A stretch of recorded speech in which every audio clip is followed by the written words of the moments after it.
Good morning, everybody. This is Miss Chesser here with your weekly math video.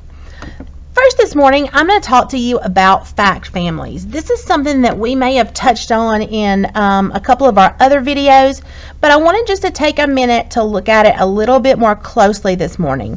This is something that with our newfangled new math that we don't really spend a lot of time teaching lessons on, but it's a good strategy to have in your back pocket, or a good something to observe and to help you when you're learning your facts.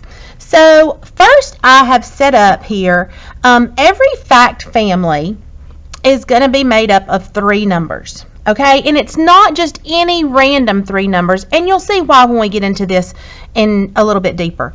But it's going to have two addition problems and two subtraction problems, because we know that subtraction is just the opposite of addition, because addition is putting together and subtraction is taking apart.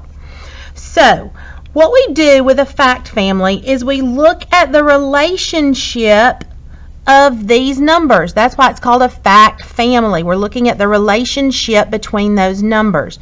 And I want to make two addition problems and two subtraction problems based on these numbers. Now, knowing what I know about addition, I know that if I put two smaller numbers together, I'm going to get a bigger number. So I've got 3, 5, and 8. So my biggest number there is 8. So 8's going to be my answer. I'm pretty confident that's going to be my answer to the addition problems, because that's the biggest number that I have in this set. So I can put together 3 plus 5 to equal 8, or I can flip that. We call that a flip-flop fact or a turnaround fact, however you want to call it. But as long as you know that with addition you can switch those numbers and still get the same answer. So 3 plus 5 equals 8, but also 5 plus 3 equals 8. Okay? So with a fact family, in the addition part, you're going to put the two smaller numbers together to equal the bigger number. Okay? Now, another trick, I teach this to my kids, is that we knew that 8 was going to be the answer to our addition problems because it was the biggest number.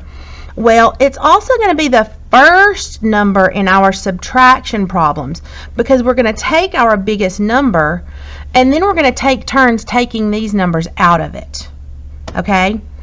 So we're going to do 8 minus 3. And we know from what we added up here that if I had 8 and I took the 3 away from it, I would still have 5. Good. Or if I had 8 and I took the 5 away from it, I would still have the 3. So a fact family is really just a way of seeing the relationship between our basic addition and subtraction facts. And let's say you're doing a set of fluency facts that has a lot of facts on it, and you get to 3 plus 5 and you go, oh, 3 plus 5 is 8, but later on down the page you've got 5 plus 3. Well, you know that one because you've already done 3 plus 5 is 8, so 5 plus 3 is also 8. Or you know in your memory facts that 3 plus 5 is 8 and 5 plus 3 is 8, but today you're doing a subtraction problem that says 8 take away 3. Well, you've got that because you know that 5 plus 3 is 8, so 8 take away 3 is 5. So this is just a way to set up and look at the relationship between these numbers, so that when you're thinking about it, when you're doing that bigger math with the 2-digit and the 3-digit numbers, or even doing mental math, you can recall these fact families.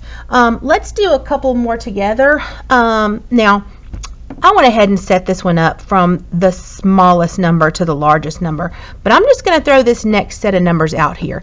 And again, you can't use any three numbers, because I couldn't have put a 7 there, because 3 plus 5 doesn't equal 7. 3 plus 5 equals 8. So a fact family, your family's not just made up of anybody, it's made up of the members of your family. So a fact family is the same way. It's made up of specific members. So this next fact family that we're going to do is the fact family of 4, 11, and 7. And you can see here that I did not put those in any certain order because I've got a 4 and then an 11 and then a 7.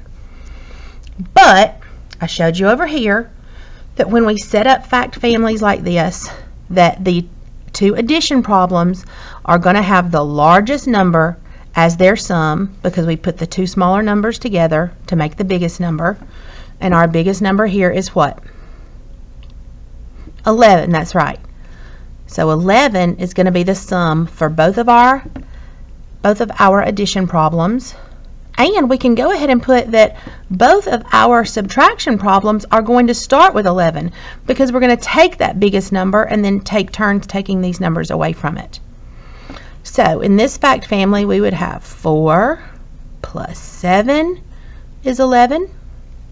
Or we could flip-flop that to 7 plus 4 is 11.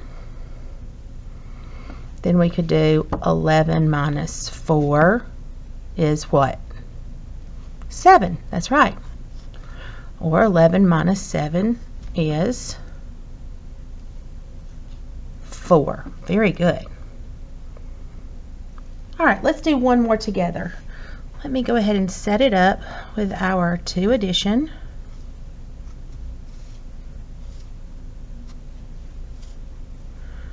And 2 subtraction problems with our equal sign. That one was a little wonky, wasn't it? Okay, so now we're going to do, and again, I'm just going to throw these out here, not in any certain order. Then we'll decide which number we go with first. All right, we're going to do the fact family of 8, 6, and 14. All right, so what is my largest number there? That's right, it's 14. So both of my addition problems are going to have a sum of 14. And let's start both of our subtraction problems with 14. So we would have 8 plus 6 is 14. Or 6 plus 8 is 14. And then subtraction, we would have 14 minus 8 is 6, or 14 minus 6 is 8. Now again, just before I leave you today, I want to let you know that setting this up like this is not something that you need to learn how to do, but seeing the relationship between these numbers. And if you had a problem and you knew, okay, I know 8 plus 6 is 14, but you were taking 6 away from 14, then I want you to see the relationship from these and know that if 6 plus 8 is 14, then 14 minus 6 is going to be 8. That the members of that family interact like that. It's a tool to help you, not a lesson that you need to learn, but this is a tool or a strategy that I hope will help you with your math facts. Thank you.